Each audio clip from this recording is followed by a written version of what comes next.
Tudo que vou falar aqui está documentado, nada da minha cabeça.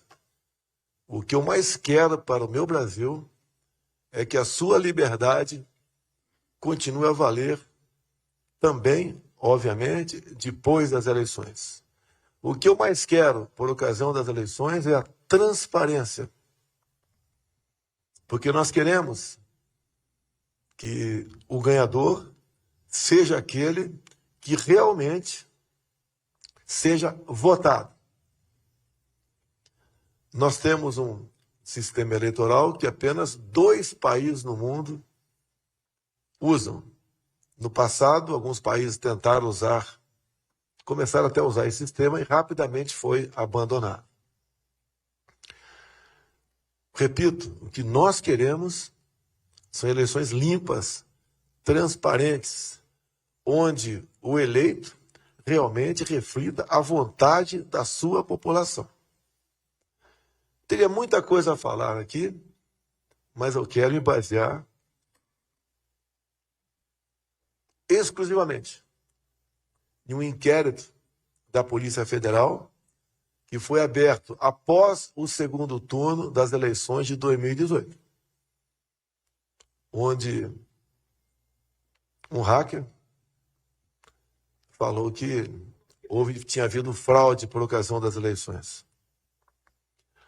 Falou que ele tinha invadido o grupo dele, o TSE, o Tribunal Superior Eleitoral. E, obviamente, quando se fala em manipulação de números após eleições, quem manipula é quem ganhou. Então, seria eu o manipulador. E a Polícia Federal começou, então, a apurar se houve ou não manipulação e de quem seria a responsabilidade. Então, tudo começa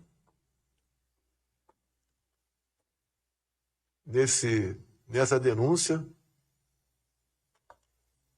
que foi de conhecimento do Tribunal Superior Eleitoral, onde o hacker diz claramente que ele teve acesso a tudo dentro do TSE. Disse mais. Obteve acesso aos milhares de código-fonte. Que teve acesso à senha de um ministro do TSE, bem como de outras autoridades. Várias senhas ele conseguiu. E, obviamente, a senhora ministra do TSE na época, que também é do Supremo Tribunal Federal, Rosa Weber, fez com que o inquérito fosse instalado. Segunda página. Então, temos aqui a instauração do inquérito. Segundo o TSE, a gente vai ver aqui na frente, os hackers ficaram por 8 meses dentro dos computadores do TSE, com códigos-fontes, com senhas e muito à vontade dentro do Tribunal Superior Eleitoral. E diz ao longo do inquérito que eles poderiam alterar nome de candidatos, tirar voto de um, transferir para outro. Ou seja, um sistema, segundo documentos do próprio Tribunal Superior Eleitoral e conclusão da Polícia Federal, um processo aberto a muitas maneiras de se alterar o processo de votação. E então, de imediato, a Polícia Federal pediu o tal de logs, né, que é a impressão digital do que acontece dentro do sistema informatizado. O que é natural também é o órgão invadido fornecer os logs, independente de pedidos. A Polícia Federal pediu os logs, que podiam ser entregues no mesmo dia ou no dia seguinte, mas 7 meses depois, segundo documentos comigo, o TSE informou que os logs haviam sido apagados.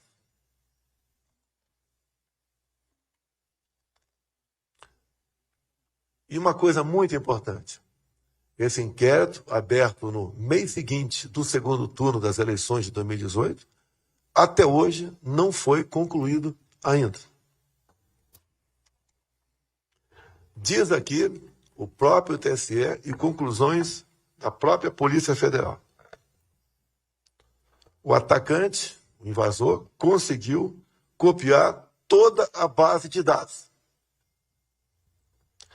Repito, conseguiu a senha de um ministro do Tribunal Superior Eleitoral. Também a senha do coordenador de infraestrutura, Cristiano Andrade, que é a pessoa de confiança do chefe de TI chamado Giuseppe Giannini.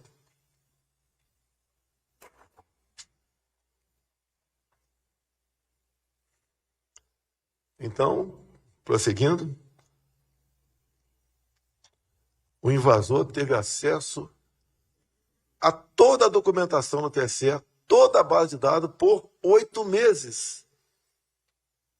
É uma coisa que, com todo respeito, eu sou o presidente da República do Brasil, eu fico envergonhado de falar isso aí. O que é comum, né, acontecer em alguns países do mundo é o chefe do executivo conspirar para ele conseguir uma reeleição. Estamos fazendo exatamente o contrário, porque temos pela frente 3 meses até as eleições.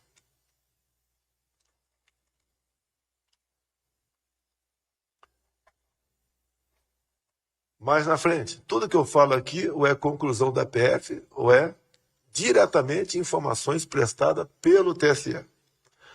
O senhor secretário atesta categoricamente, acerta aí, Cid. Acerta aí que está errado aí. O senhor secretário atesta categoricamente que o invasor obteve domínio sobre usuários e senhas, que permite a alteração de dados de partidos e candidatos, até mesmo a sua exclusão, no contexto do processo eleitoral. Ou seja, esse grupo de invasores puderam até mesmo excluir nomes e mais, trocar votos entre candidatos. E o que aconteceu depois de tudo isso?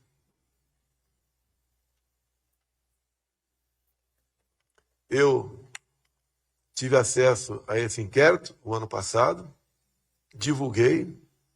É um inquérito que não tem qualquer classificação sigilosa.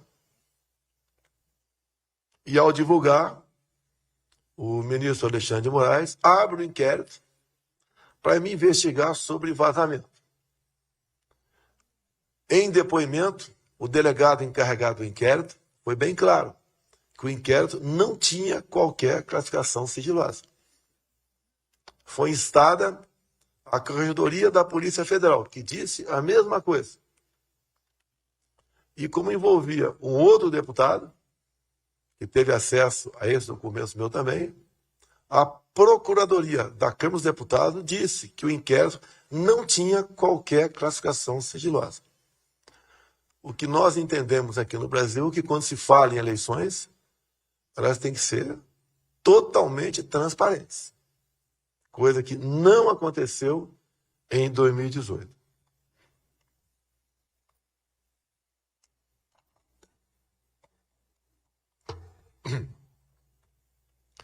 Também a Polícia Federal, depois que demorou 7 meses para o TSE informar que os logs haviam sido apagados. Repito, eles poderiam ser fornecidos de forma espontânea ou através de requerimento no mesmo dia ou no dia seguinte.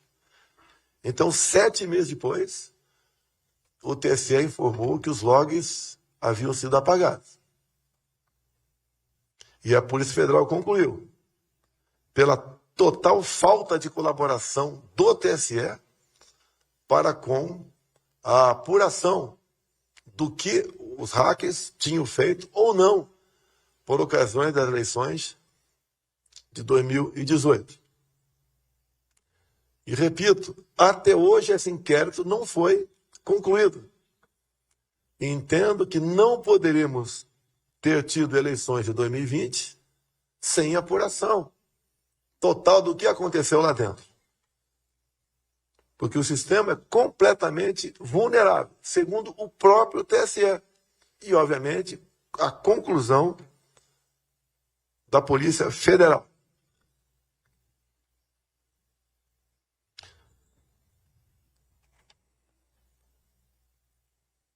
Isso. Só 2 países no mundo usam esse sistema eleitoral nosso. Vários outros países ou não usam, ou começaram a usá-lo, ou chegaram à conclusão de que não era um sistema confiável, porque ele é inauditável. É impossível fazer uma auditoria em eleições aqui no Brasil.